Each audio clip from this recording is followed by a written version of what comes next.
Опа. Ну что ж, друзья, будем сегодня делать, да, как вы понимаете уже, вот такой вот шлем из Metro Exodus, конечно же, исход. Шлем Артемки. Получилось достаточно хорошо, как мне кажется, вот, очень даже цивильненько. Сейчас, подождите, я тут одной рукой микрофон держу, просто другой шлем. Ну что ж, друзья, как вы могли бы понять, то что все, да, ролик вышел, но многие из вас, наверное, огорчатся, потому что они все-таки ожидали Metro 2033 шлем Артема, но у меня есть оправдание, да, вы проголосовали сначала за одно, потом за другое. Ну, это я тупанул, ладно. Самое главное, то, что я решил никого не разочаровывать, и мы сделаем и тот, и другой шлем. Этот первый. И из 2033, конечно же, мы сделаем, но я решил немножечко попозже, то есть не как попозже, а как только вы наберете 150 лайков хотя бы под этим видео, потому что в последнее время как-то убавились лайки, убавилась активность на канале, будем хоть как-то ее набивать. Также, друзья, да, многие, наверное, дискутируют, какая же метрошка лучше и так далее, почему ты именно эту часть взял. Почему вообще 34-ю вообще не принимаешь к сведению? Ну, честно говоря, мне и книги, и игры не нравится вторая часть, то есть 34-я.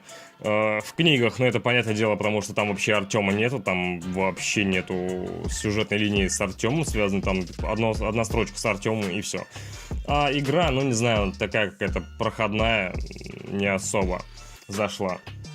Ну и, соответственно, поэтому мы делаем из Exod и будем делать из 2033.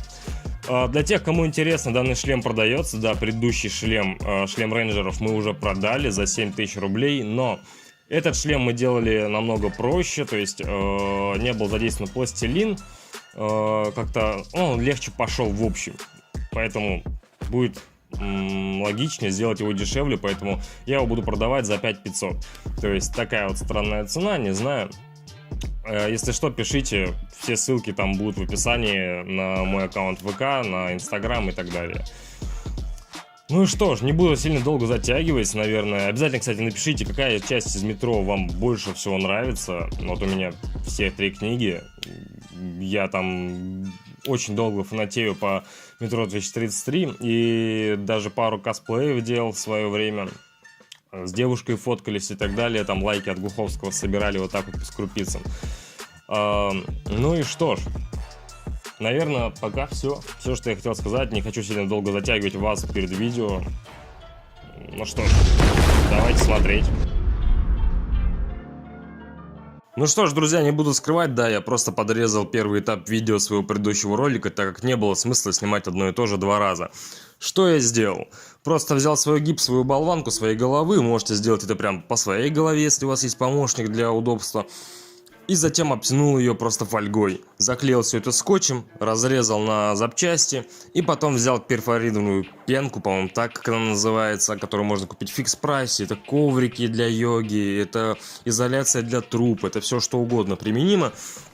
И просто нарезал ее на те же запчасти и склеил между собой.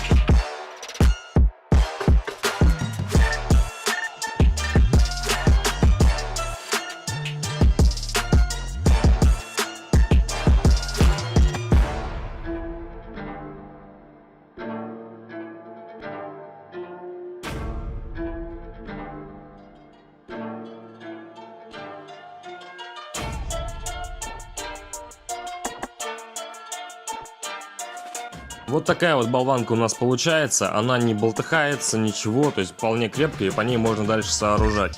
Что мы дальше делаем? Из той же пенки просто набрасываем примерные очертания нашего шлема. Не особо там выпрямляя все это, создавая, это все мы в будущем будем выравнивать шпаклевкой и так далее. То есть Передний план лица мы собираем также из каркаса. Можно не использовать целостные запчасти, просто натягиваем такие как бы палочки и на них уже выстраиваем основную форму.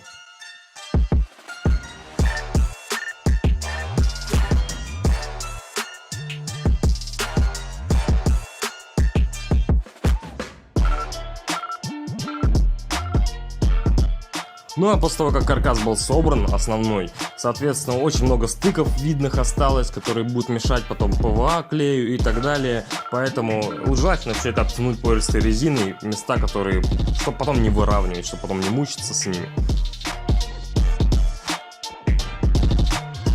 Ну а теперь, когда мы придали нужную форму для нашего шлема, мы, конечно же, будем его укреплять при помощи техники папье-маше. Для тех, кто не знает, берем обычный клей ПВА, макаем туда отрывки нашей бумажки и наносим на поверхность. Через 3-4 слоя будет очень прочная штука. Ну, по-другому я не нашел названия.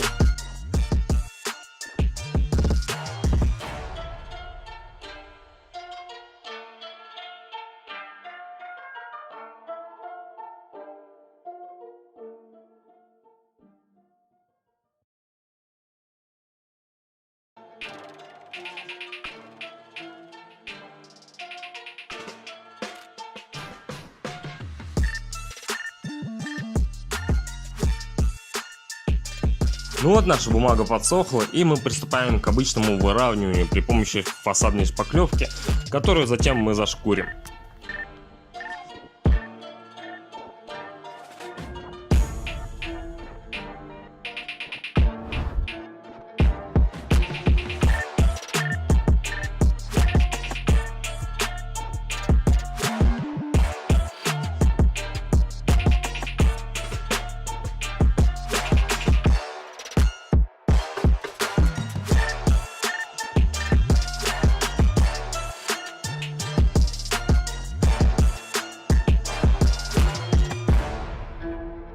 Ну а после того, как все зашкурили и немного пропитали грунтовкой для того, чтобы убрать пыль, мы, конечно же, начинаем детализацию.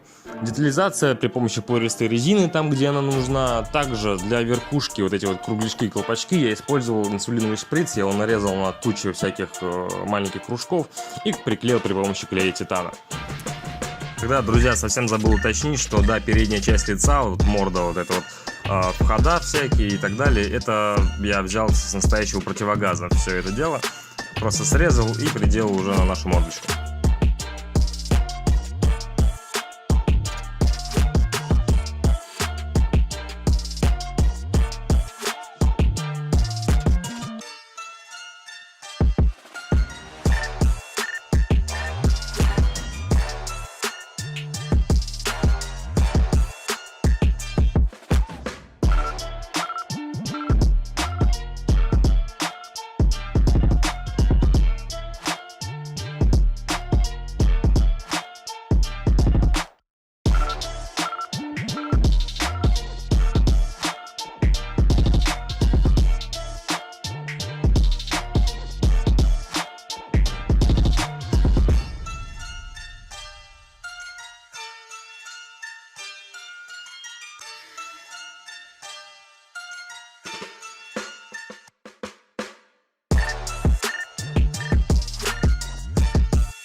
Да, как вы могли заметить, я сделал такие вот рамки для глазницы из пористой резины, но приклеил их не до конца, чтобы потом вставить вот такие вот стеклышки пластиковые, которые я вырезал из бутылки.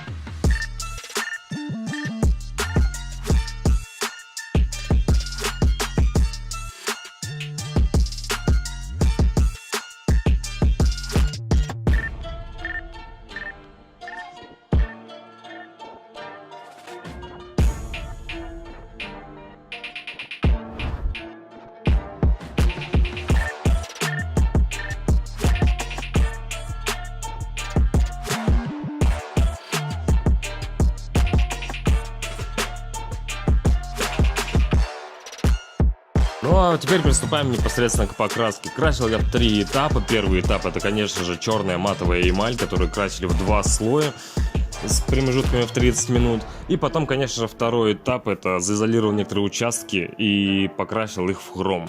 Это, к сожалению, на видео не попало, так как было сомнительное качество у этого отрывка. И потом, конечно же, смешал черный колер с металлическим эффектом, с эмали. Смешал все это и начал наносить аккуратненько на всю поверхность шлема, дабы придать ей прям цвет металлики. Ну вот как-то так.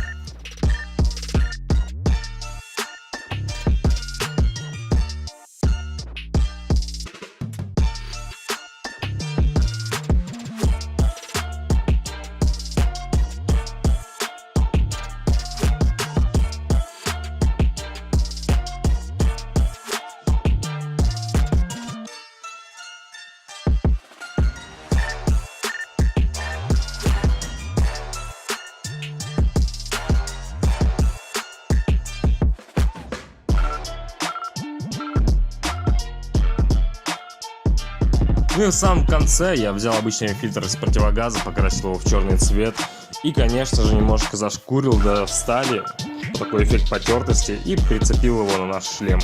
Вот, в принципе, и все, дорогие друзья.